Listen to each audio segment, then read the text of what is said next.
Dear friends, the theme of our forum revolves around the world at present is in a period of transition towards a new global order, or probably a new global disorder.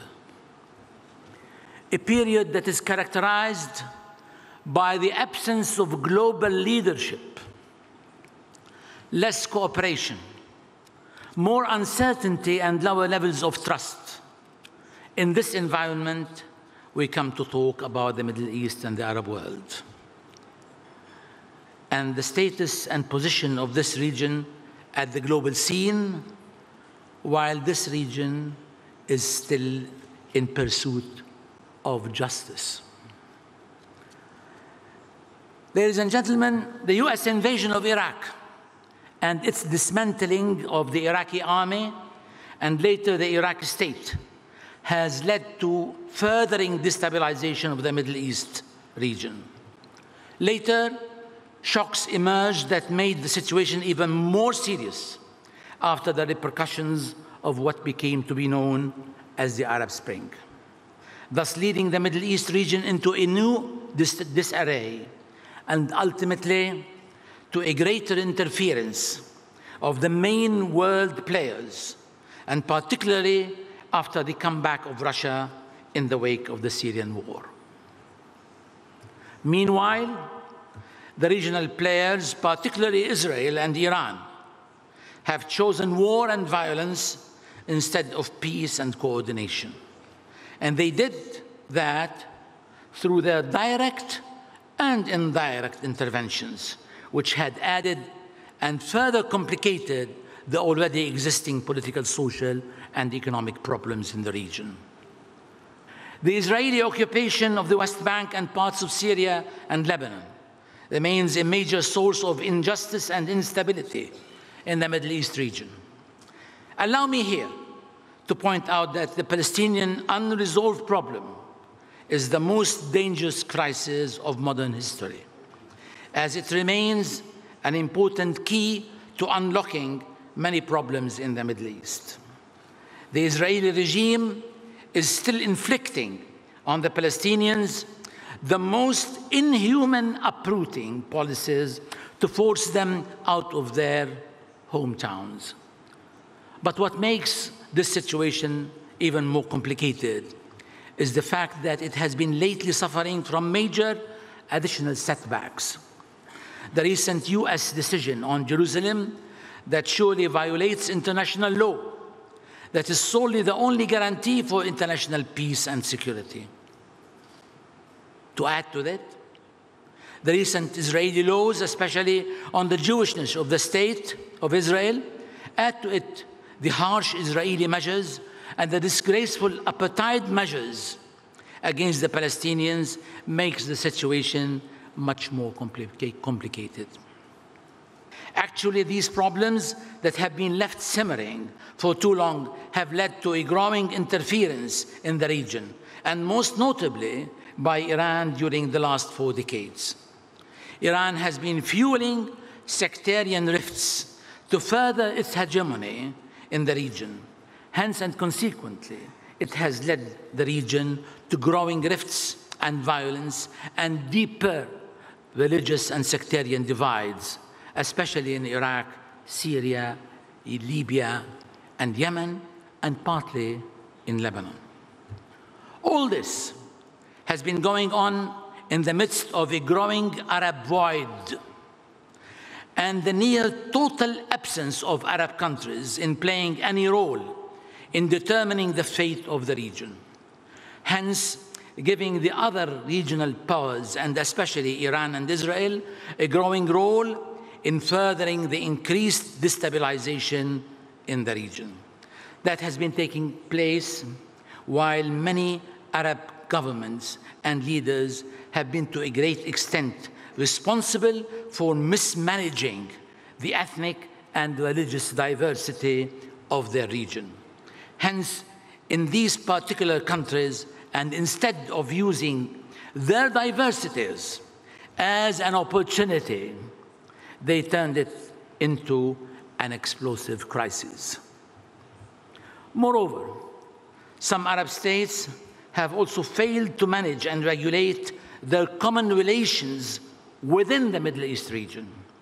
That contributed to a new situation whereby non-state actors have thrived and started to play a much bigger role, feeding on and therefore feeding back violence and conflict, as it is currently the situation in Iraq, Syria, Libya, and Yemen.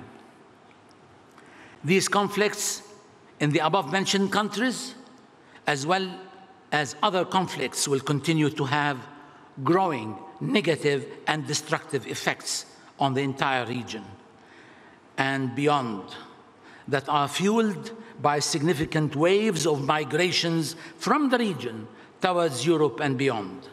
These waves have negative political and social consequences which are being experienced in many countries outside the region, contributing towards the rise of populism and extremism in many European countries. Brexit, for instance, is an example, and other examples lie within the rise of the far right in elections in many European countries. So what to do? So what to do, ladies and gentlemen? And how do we avoid further deterioration and accordingly build sustainable solutions that may guarantee justice and stability that can prevail in the region? In my opinion, I can talk about two important factors that I can see it. They are emerging and may prepare the Middle East region to become ready for some positive change. The first, you may be surprised, it is the building on the continuous bleeding, fatigue, and the need to avoid more widespread dangers and risks. Especially Egypt and Saudi Arabia urgently need to step up and see that it is in their higher interest to realize the magnitude of the threats they face and the impossibility of facing them without a significant boost to the levels of collaborations among themselves, with the other Arab countries, and as well with the other regional powers and players. In this context, the Arab League has to take an initiative supported by the major Arab countries to try to fill the Arab void and start exerting serious efforts to achieve Arab-Arab reconciliations, to be followed by regional conciliations, starting with Turkey, which represents a strategic political, cultural, and economic horizon for the Arab region. Meanwhile, it has to be said that it is in the interest of the Islamic Republic of Iran to understand what brings it and the Arab world together, ranging from history to geography to common interests. That is much more than what separates them. And therefore, Iran should realize that gains from peace and stability in the region are much higher and more sustainable than the temporary and costly gains of wars, if there is any. In other words, I think the Arab world should extend the hand to Iran. But before that, Iran has to really make a serious step of stopping its policy of wilayat al-faqih across national frontiers.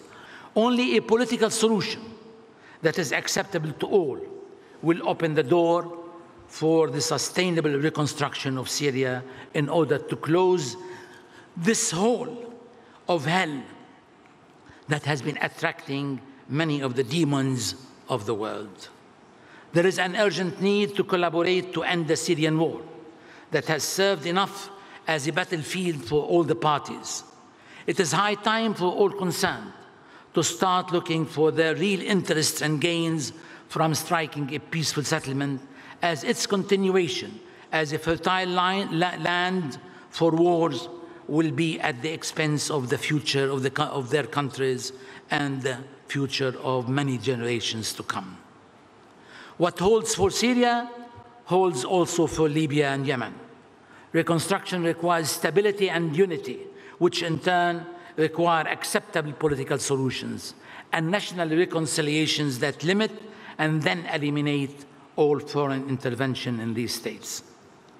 It has to be clearly stated in here that the Arab world desperately needs new approaches that promote human development and education for all, while promoting the concept and the implementation of the civil state, which constitutes a guarantee for human rights and human dignity. Dear friends, ladies and gentlemen, time is pressing. And the choice is clear. We either start addressing our collective problems together, or we keep on digging deeper in the hole of sectarianism, isolation, and economic and social ruins. Thank you for your patience.